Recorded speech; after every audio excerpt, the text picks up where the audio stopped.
I lost my other camera, so I'm using this one. Hopefully it'll work. Now this is the original in a disassembled form, so that you can actually use it if you have a small vehicle and you don't have a truck and you're trying to figure out how to get it to a location. You can stick all this in your trunk or the back of your minivan, or it's probably best to go with cars that have hatchbacks on it. But I'm going to give you a little run through here of the parts that are on here. These, as far as I can tell, I might miss one or two, but these are all the parts, nuts and bolts that you're going to see on the machine when it comes to you. Now these casters will come off the machine, but you're going to put these on and bolt them on right here and leave them on. There's no real sense of taking those on and off, and so as a result I gave you locking nylock casters or bolts, nuts. There we go, that's what I want to say. Now the rest of them have butterfly bolts. The butterfly bolts you're going to see on the outside of the machine, and you can see there's holes here, right there. Butterfly bolts go on the outside. Those are 3/8 hole bolts, 3/8 nuts and bolts. This will come to you like this. Now, I'm going to have this covered when it ships to you, but you don't need to do anything to this. You'll notice that it's threaded in the back, and this will screw on right here. This will probably be the last thing you do as far as setting it up. This is what I call the burner bar, right there. The burner bar will go here and also attach to the wind guard in the front. Now you'll notice here this gray coating. This is a ceramic coating. I'm starting to put this on all my originals and premieres on front of the windscreen, because there's a lot of heat that comes on the back side, and I want to try to keep this front as cool as possible and also keep the heat off of this. So this ceramic coating has a 800 degree limit. Your flame is about 300 to 500 degrees, so you should be fine. Plus it also has this ceramic coating. I got 2 good coats on it, which makes it about an R. Well, each coat is R29, so you're probably pretty safe to say it's right around R50, right around there, I'd say. Technically, I guess it could be R60. But each machine's going to have dump paddles. The dump paddles will be here, and you're going to have a washer. Where'd it go? Here we go. This will go so that the bolt nut is facing you, and you notice there's 3 bolts. One for the outside, one that puts here, and then one goes on the outside. You also notice that these bolts, or nuts rather, I keep saying the wrong word. See how one's thick and one's thin? This is a jam bolt, or jam nut. There you go, doing it again. This is a jam nut right here. So you're going to get this tight. You can get it, fairly snug. You don't have to have it super tight, because you don't, obviously you wouldn't be able to move the bolt.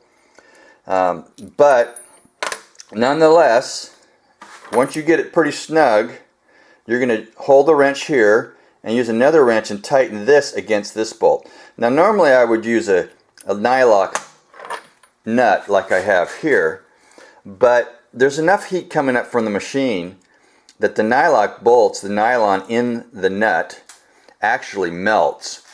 So it's kind of useless. So you have to have a jam nut. Now you'll notice I have, again, the jam nut there and the regular nut there. So this is going to sit here and hold up the bolt. Now when I actually do this and I put this together, you're going to take these nuts off, and you're going to just drop the bolt in this hole here. It makes it easier to put this up. And when you assemble this, I'm doing this for my customer who I did a custom job for her, Nikki. She's down there in Monterey. So I'm trying, hopefully this will work for you, Nikki.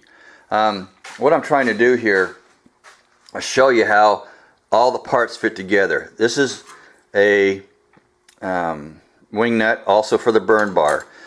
So you'll find that when you do this, you probably don't have to take it all apart. I wouldn't mess with this much. This will be covered. I'm going to see if I can find a tube that you can slide right over the top of that to protect this. You got to keep these threads clean, and you got to keep it from stripping, because you're gonna, now I guess supposedly, technically, if you were to strip it, all you'd have to do is slide this in there, because it's really not that important, but obviously it would work better if you screwed it in there. This is where the burner goes, right like that, okay? So this will sit here and go like that. Now, this is kind of a short video. I just want to give you an overview. This is the left side, the side you'll be popping on.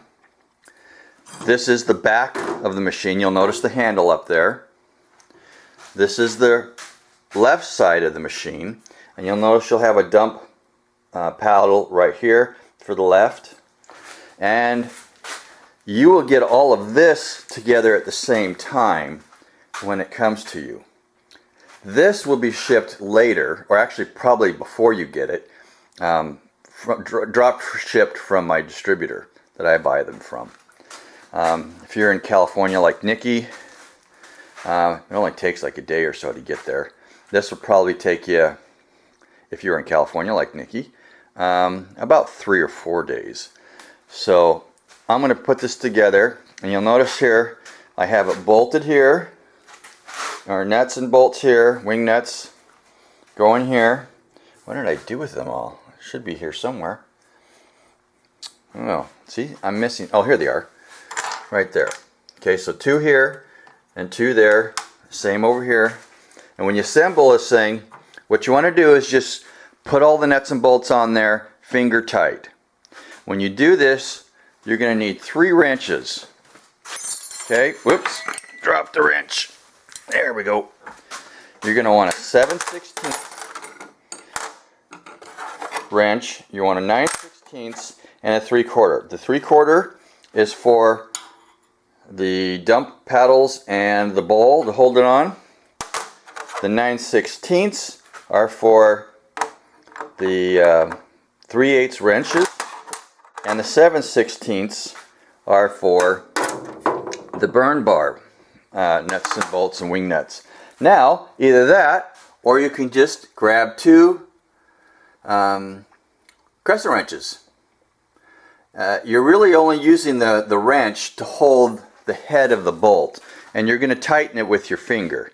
So you tighten as much with your finger, and then you finish it off with the wrench. And it's actually pretty easy to do it that way. You don't need much pressure to hold this while you're turning that. Whoops, get down here where you can see it. So there's not going to be much pressure you need to hold this while you're turning that with a wrench. But that, and there's also going to be, I'll put it in there, but you may not need it. If you, well, actually, I probably wouldn't do it. Is you're going to have this strap. Oh, I just forgot what it's called. Hose clamp. There we go. I had to think there for a second. My brain was hurting. So you're going to have a hose clamp in there. Now the hose clamp goes around the burn bar and the burner itself. But if you're taking it apart and putting it back together, that's going to be kind of a pain. If you're at a show where you're there for 3 or 4 days, then just put that on there and leave it. It just helps keep it stabilized. But with the bolt here, bolted in here, you're not going to really have a problem with having it move around. And this is pretty stable. This is pretty stable. So now this part right here is where the bowl will rest. Okay, this is the bowl rest. Now this part right here is critical. This part right here, I don't know how many times when I was doing these, when I first started this business, all of them were the kind you have to assemble, and I kind of gave up on that for partly because a lot of people struggle putting it together, and it didn't really cost that much more for shipping to do it that way. So this goes in the back. You want to make sure this is resting on this burn bar as you're putting it into the dump paddles. Okay, these little spots here. Now you want to assemble this whole thing just so it's kind of loosely fit together. And that way when you start tightening it all up, you're going to be more accurate, and it'll stay more assembled properly. Now she's getting a oil pan here, or oil hook basically is what I made for her. Alright there, I'm stumbling over my words a little bit today, I apologize for that, but this is pretty much the whole kit and caboodle, And I will make another video, and once I figure out how to edit these things, which I keep putting off, I will put together a whole video with all the proper instruction on there. Do a little better job. Now I also have a step-by-step assembly of the Premier, the original Premier, one I made like 6-7 years ago, 2009, 10, something like that. And it's the same except that it's round in the back, much like this is round in the back. Okay.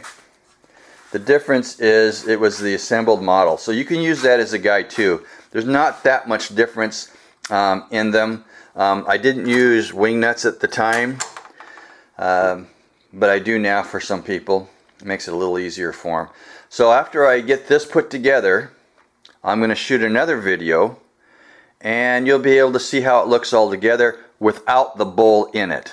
Okay, and I'll do that in just a bit. All right, bye bye.